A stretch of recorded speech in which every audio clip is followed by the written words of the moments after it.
¿Hay realmente una epidemia de casos de VIH en nuestro país? ¿Existe de verdad un brote de VIH en Colombia? Y está con nosotros Julián Alfredo Fernández Niño, él es subsecretario de Salud Pública de Bogotá y vamos a hablar de, no sé si esto es una información real, desinformación, pero sobre todo entender cuál es la realidad del panorama en este momento. Subsecretario, bienvenido a Casa Blue. Muy buenos días y muchísimas gracias por la invitación tan gentil. Bueno, el tema es que empezamos a leer en redes que efectivamente existía un brote de VIH en países de Latinoamérica, Venezuela, México e incluían también Colombia. Bueno, la verdad es que el VIH es y sigue siendo un desafío en salud pública global. Ciertamente en las últimas décadas, y estoy hablando desde el comienzo de la pandemia, porque el VIH es una pandemia, pero no ahorita, es una pandemia desde los 80. Ciertamente el VIH es un desafío creciente en la región de las Américas, pero no existe ninguna razón, ninguna razón para poder afirmar que esto que haya un brote actual o una situación diferente a la que ya conocemos. En el caso particular de Colombia, según la estimación de la cuenta de alto costo, tenemos una prevalencia del país de 0.48% y en el caso particular de Bogotá, esa prevalencia se estima actualmente en 0.53%. Pero venga, subsecretario, yo lo interrumpo porque la verdad que es que los porcentajes a veces no los entendemos muy bien y yo creo que sería muchísimo más fácil explicar. Ustedes me mandaron unos datos y me mandaron unas cifras y hablaba de casos reales en nuestro país y hablaba de verdad como desde la tendencia, como desde el año precisamente como el 2019 a hoy, donde efectivamente las cifras no muestran un gran pico en este año de 2025. Estamos hablando como 2.800, 2.900 casos más o menos, así como en promedio. Entonces voy a tratar de explicarlo de otra manera. En las últimas décadas se ha incrementado ciertamente en todos los países de las Américas la transmisión por VIH. Entonces no hay una alerta particular en Bogotá, es un problema generalizado, porque es decir, que haya una desinformación no quiere decir que no aprovechemos para reconocer que el VIH sigue siendo un desafío creciente, pero no hay actualmente un brote este año diferente a la realidad que ya viene años anteriores. Dicho esto, vamos a incrementar los casos detectados y eso es algo bueno. Este es mi mensaje clave. Nosotros necesitamos conocer realmente cuántas personas viven con VIH en Bogotá y en el país. Según las estimaciones de los modelos matemáticos, 20% de las personas que viven con VIH no saben que tienen un diagnóstico. Entonces, vamos a observar en Bogotá un incremento de los casos detectados, que es distinto a la incidencia real, o que no depende solo de la incidencia real, que es buscar a esa persona que tiene VIH, que vive con VIH, que es la frase correcta, y que no lo sabe. ¿Y esto por qué? Porque es mucho mejor, definitivamente mejor, saber que tienes el diagnóstico como primer paso para acceder al tratamiento, para cuidarte a ti y cuidarte a otros, sobre todo porque esta infección hoy en día es tratable y las personas pueden tener calidad de vida, y es más, con tratamiento antirretroviral, si logran niveles indetectables, es intransmisible, o sea, pueden tener una vida muy sana, incluyendo una vida sexual muy sana. Ya no estamos en los 80, pero toca buscar a los que no hemos diagnosticado. Entonces termino con esta frase. Ciertamente no hay ahorita una alerta, algo que haya cambiado dramáticamente 2024-2025, ese es un rumor de redes sociales, pero sí hay una alerta en el sentido de largo plazo, y es: acérquense en los puntos que nosotros tenemos, háganse la prueba, porque sí es cierto, no solo en Bogotá, en todo el país, que hay personas que no saben que tiene el diagnóstico, y también a los medios de comunicación decirles, vamos a incrementar los números detectados para que los detectados se parezcan más al dato real, que es aquella cifra que se estima matemáticamente, justo para que todos aquellos que viven con VIH puedan tener un diagnóstico y un tratamiento. Anita. Sí.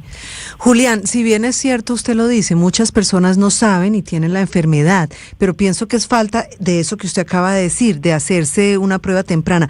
Pero también veo en los jóvenes, cuando me invitan a charlas de los colegios, y es que ellos no están usando preservativo, y es definitivamente lo más importante, no solamente para el VIH, para todas las enfermedades de transmisión sexual. ¿Cómo vamos en temas de educación en los colegios, con los jóvenes, con esas personas que finalmente, digamos que yo leía que entre los 15 y los 30 años es cuando más se da esta enfermedad de transmisión sexual, y que no se hacen no solamente la prueba, sino que tampoco están usando preservativos? Totalmente de acuerdo. Por supuesto que las pruebas son importantes, sobre todo para grupos de riesgo y para que aquellas personas que puedan tener el VIH conozcan su diagnóstico y acceder a tratamiento, pero lo primero que queremos es que no adquieran el virus. Y no solamente hablamos de VIH, nosotros tenemos un enfoque que se llama prevención combinada, que incluye otras infecciones de transmisión sexual, como sífilis, que sigue siendo lamentablemente un problema en Bogotá, y también como hepatitis. En esa medida, nosotros ciertamente creemos que la educación sexual es clave, la educación responsable. Junto con la Secretaría de Educación tenemos estrategias que van más allá. Por supuesto, tenemos una estrategia de dispensadores de condones para esto ya para jóvenes en puntos clave, pero en el caso de los niños más pequeños, lo que implica la educación es hablar de sexualidad responsable. Esto, por supuesto, es difícil porque hoy en día los adolescentes tienen acceso a información mucho más que la que le podemos decir. Entonces se trata, en el marco del respeto de la autonomía, en el marco del respeto de los derechos, de conversar sobre cómo se puede tener una sexualidad libre y responsable, y eso no hay que tenerle miedo. Lo que hay que tenerle miedo es a las consecuencias de no tener esa conversación, y eso se hace a través de estrategias pedagógicas respetuosas y, por supuesto, entendiendo que todo se hace de manera coherente con la educación que también se tiene que dar en el hogar. Pero por supuesto que el entorno educativo tiene un gran papel, y Salud trabaja en educación sexual desde hace muchos años, y en este gobierno todavía pues se mantiene, por supuesto, esto. Pero subsecretario, lo interesante es que, viendo las cifras, y quisiera como compartir con nuestros oyentes dónde pueden ver estos cuadros que nos mandaron, que están bien interesantes, que muestran muy específicamente en la población de hombres, en la población de mujeres, incluso población transgénero, población afrodescendiente, etcétera. Está muy, muy bien explicado.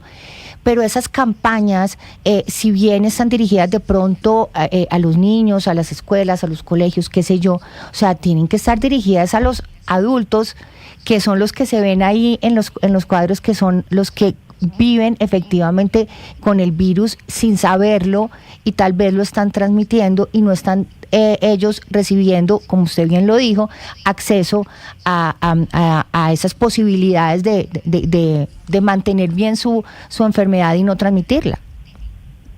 Sí, acá creo que es clave. La sombrilla de todo es la educación sexual y los derechos reproductivos.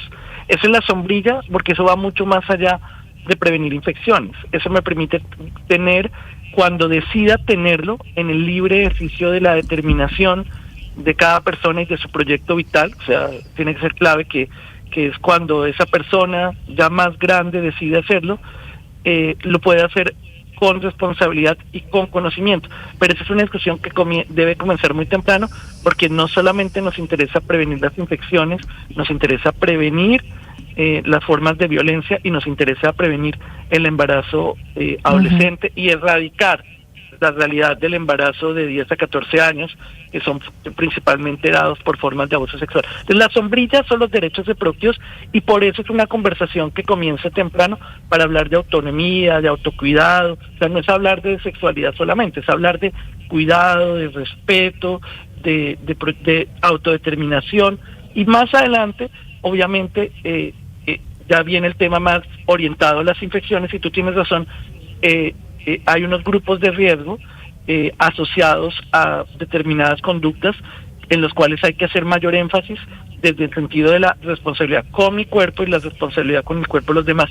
En esto toca ser muy delicado, porque pues nosotros, a diferencia de lo que algunos líderes del sector nacional a veces son imprecisos, tenemos un compromiso con evitar la estigmatización, la discriminación asociada a VIH, y por eso sí hay grupos que tienen mayor riesgo, pero ese riesgo tiene que ver con conductas, pero tenemos que ser muy cuidadosos también en lenguaje para no estigmatizarlos, pero por supuesto trabajamos con diferentes organizaciones sociales para llegar a esos grupos, para que ellos mismos, conscientes de su riesgo, tomen decisiones para disminuir el riesgo de adquirir esta y otras infecciones. Y yo creo que el mensaje es, si bien las redes pues sacan informaciones que a veces son alarmantes y que generan como pánico, la realidad es que sí existe, como usted lo dijo, el problema del VIH, sobre todo en personas que no saben que lo tienen, y que lo importante es que tengamos esta información allá afuera asequible para todo el mundo y que puedan tener información para prevenir y tomar las decisiones correctas, como usted bien nos decía. Subsecretario, ¿dónde podemos tener más información sobre esto y dónde podemos ver estas cifras tan interesantes que a mí me mandaron? Listo, un minuto entonces y respondo esto. Lo primero es reconocer que el VIH sigue siendo un desafío de salud pública global en las Américas, en Colombia y en Bogotá. Que la lucha contra el VIH es algo que todavía no hemos ganado y que afortunadamente hoy tenemos tratamientos antirretrovirales de muy buena generación, seguros y efectivos, que le permiten a la gente tener una vida digna y tener buena salud y tener incluso una salud sexual, si así lo desean, libre y segura. Pero para eso el primer pilar es el diagnóstico.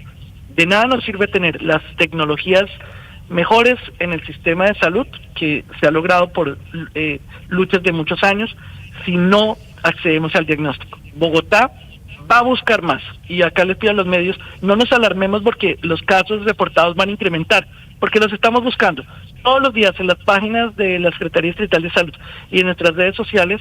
Nuestra estrategia Pruébate publica puntos móviles por toda la ciudad en donde ustedes pueden ir, pruebas rápidas. Yo ya me la he hecho varias veces. En 15 minutos se hace, es un chuzoncito, eso casi no duele, es un poquitico, pasan 2 segundos, que son confiables, en 15 minutos tienes resultado, y confidencial. Si hay un diagnóstico, nadie más va a escuchar, se cierra la carpa y se direcciona tanto al manejo psicosocial como a los servicios de salud. Con ese mismo chuzón, de una vez le vemos si tiene hepatitis y de una vez vemos si puede tener sífilis y se le da el direccionamiento y el tratamiento si es necesario, por ejemplo para sífilis, de manera inmediata. En la página de Saludata está publicado gran parte de estos resultados, algunos nos falta subirlos, y también en la página a nivel nacional de la cuenta de alto costo. Pruébate por tu salud, por la salud de tu pareja. Es mucho mejor saber que no saber. Da miedo, es normal, pero es mucho más grave no saber. Es un acto de responsabilidad contigo y con los demás. Excelente, pues subsecretario, muchísimas gracias por estar con nosotros aquí en Casa Blue. 10 de la mañana, 27 minutos, y seguimos con más aquí en Blue Radio.